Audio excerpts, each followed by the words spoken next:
Abram's descendants are the ones who have the right to have this land, correct? Yes. Okay. Why don't we do genetic testing on everybody in the land and find out who Abram's descendants are? It's really simple. We've cracked the human genome. We can do that. Why don't we do that? Would you be against doing that? I have no idea what that would prove. I mean, maybe it would be. What do you mean? It would prove who Abram's descendants are and who has a right to live here and who doesn't, according to the theology that you yourself just explained. Oh, boy. That's Ambassador Mike Huckabee, of course, with Tucker Carlson. Ambassador Huckabee is our ambassador to Israel. Very controversial interview. Let's bring in a couple of our favorites. Josh Hammer, senior editor at Newsweek, host of the Josh Hammer Show. You can find it all over the place. And Wayne Allyn Root, a favorite of President Trump's and host of the Root Reaction with Wayne Allyn Root, rootforamerica.com. Welcome to you both. And Thank you. Wayne, nice to see you, sir. Nice to see you, Greg. And big fan of a lot of your stuff. What do you want to say about what we just saw? Well, look, I think Tucker's getting paid by somebody to divide our movement, to divide MAGA, the GOP, and most importantly, divide America. Because one thing I know about America, Greg, is America has always been wonderful to the Jewish people, wonderful to Israel. We're a Judeo-Christian nation. There are more important issues to worry about than hammering on Israel and asking for DNA tests to find out if you're a descendant from 3,000 years ago. It's the most ridiculous, ludicrous thing I've ever heard.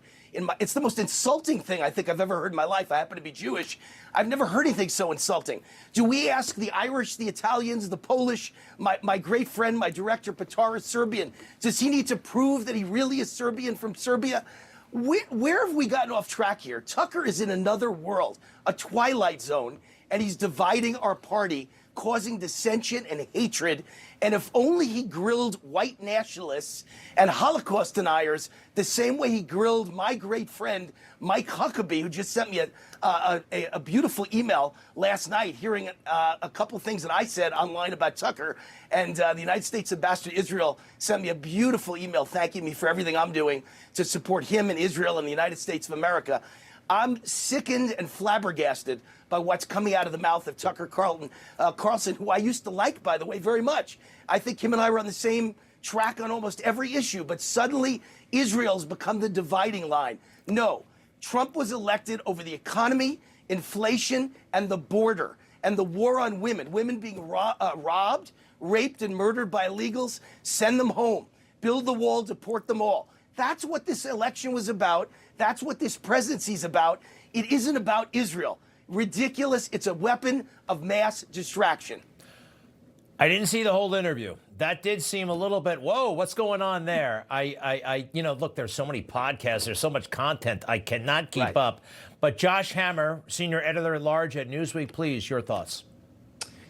So I did listen to the entire interview, almost 3 hours of it. I will pay for my sins for doing so at some future time, actually. Tucker Carlson at this point is not just the most dangerous anti-Semite in the history of the United States of America. He's the single most dangerous man in America today, period, full stop, end of story.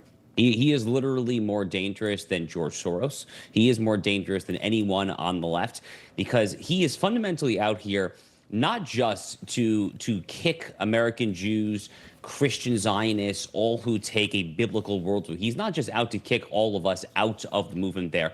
I genuinely think that this man is actually out to destroy the United States from within. If you look at all that Tucker Carlson has been doing over the past 2 years, whether it's his propagandistic videos in the Moscow supermarket and the grocery store, whether it is his fawning interviews with the Emir of Qatar, whether it's his puff interview with the president of Iran, his saying that Nicolas Maduro was this great sage of social conservatism.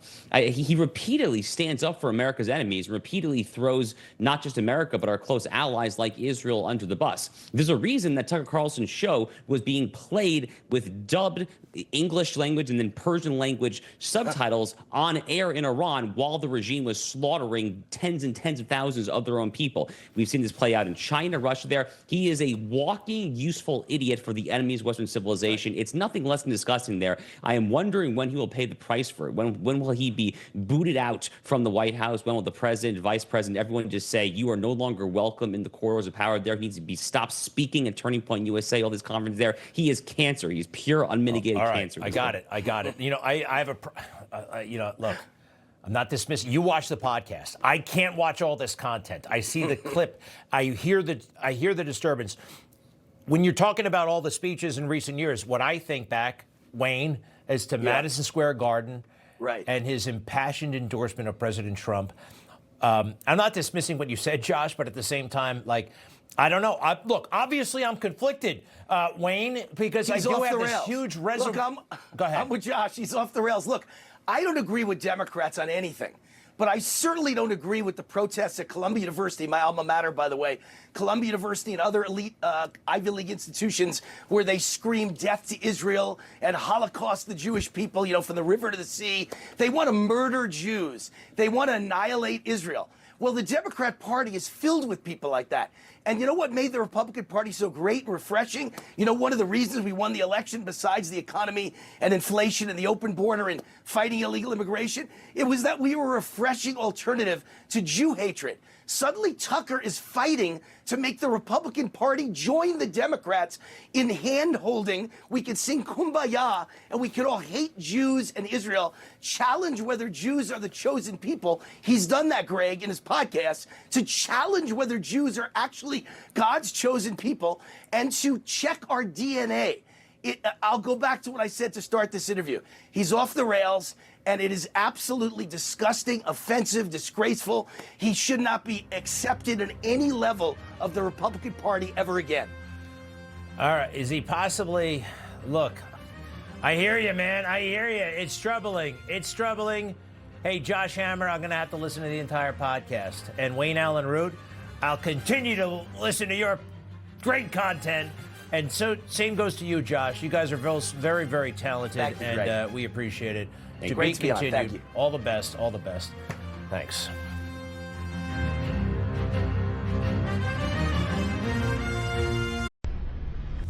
Information. Truth. Is freedom. Is Newsmax. It's real news for real people.